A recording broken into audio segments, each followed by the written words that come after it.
Hello guys, in today's video I'm going to show you how to fix Apex Legends black screen problem. If you want to fix it, go to Windows Update Settings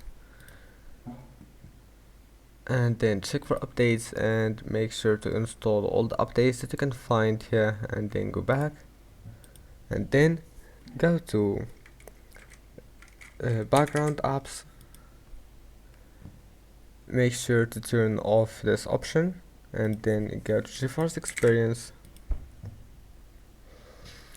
And now go to drivers and check for updates, and then make sure to install the latest update. And now once you're here, all you have to do just close it and restart your PC and try again, and after that your problem must be fixed. And that's it. Don't forget to like and subscribe, and see you in the next video.